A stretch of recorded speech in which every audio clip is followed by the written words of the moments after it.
saldhig u ahaa wadahadalladeeduna waxay ahaayeen qodobka ku saabsan dastuurka dhammaystirkiisa iyo doorashada 2020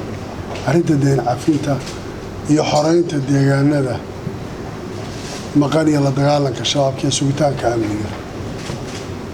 Arrinta dastuurka waxaan isla qaadanay dhammaystirka dastuurka inuu yahay udub dhaxaadka dowladnimada hore u socodka iyo Soomaalidu waxa kaliya isugu iman karaysa inay tahay in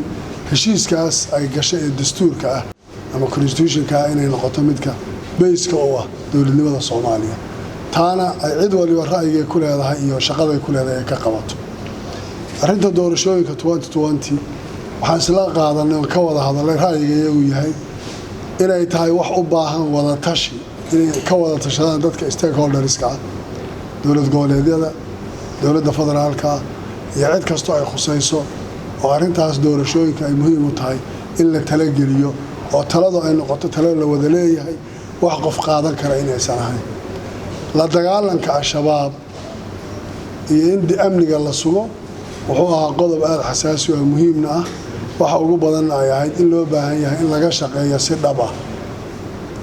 in la dagaalamo shabaab wadanka la xoreeyo la xisaabtamo ciidamada la isu keeno kuwa AMISOM iyo kuwa Soomaaliya iyo kuwa dowlad goboleedyada intuba inay shaqadaas si dhab ah wada qabtaan. qodobka afraad oo ah arrinta deyn cafiska ah oo nagala hadleen waxay ahayd inaan diyaar u nahay in deynta la cafiyo deyn cafiskaasina macnihiisu yahay in dadka Soomaaliyeed ay bal hore u soo dhaqaaqi karaan oo taa macnaheedu uu noqonayo culays saaran Soomaalida oo ilmaha dhalan doona waxay tahay wax dul saaran taas ay keeni karto horumar iyo tallaabo hore in loo qaado. Arrinta deyn cafisku markaa waxay ahayd qodob aad u muhiimsanaa oo aan isla qaadanay arrintaas in laga wada shaqeeyo dhammaystirka arrinta deyn cafiska ka bacdi si Soomaaliya ay u hesho inay dhaqaalana samaysato horena ay uga socoto. waxa soo raacay waxay arrinta Jubbaland oo ahayd mid u baahan in laga wada shaqeeyo guud ahaan dowladda federaalka iyo dowlad goboleedyada iyo isu imaatinkooda iyo midayntooda iyo wada tashigooda si qodobadaas oo dhan ay u hirgalaan waxay ku xiran tahay waan isla sheegnay inay tahay wada shaqeynta dowladda dhexe iyo dowlad goboleedyadu inay saldhig u tahay qaabka in loo sameeyo. Jubbaland horey bay u socotay dib u heshiisiin badan baan galay wax badan baan ka soo shaqeynay waxaan rajaynayaa saaxiibada safarkooda dambena inay sidaasi ka fiican waxaan kala hadalay dhibaatooyinka ay keeneen daadadku oo magaalooyin badan oo gobolka ka mid ah roob badan ay ka da'een webigu hadda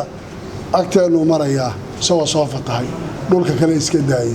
ay u baahan yihiin dadka deegaanka inay helaan xuquuqda ay ku leeyihiin kaalmada caalamiga la bixinayo qoliyaha qaarkood EU-da iyo African Union iyo gooni waan soo aragnay iyagana guud ahaan arrimahaas.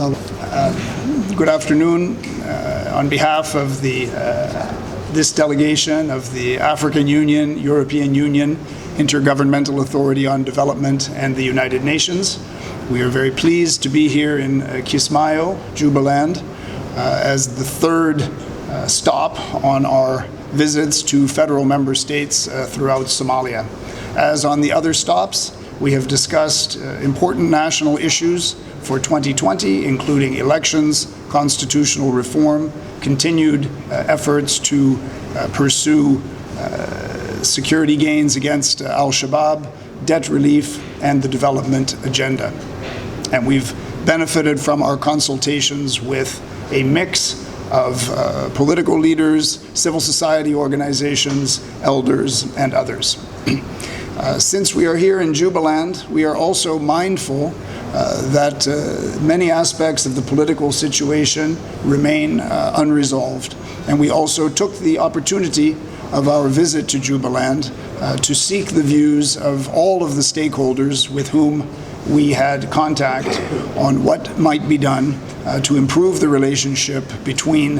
Mogadishu and Kismayo for the benefit not only of the people of Jubaland, but in order to make further progress on the national agenda throughout Somalia.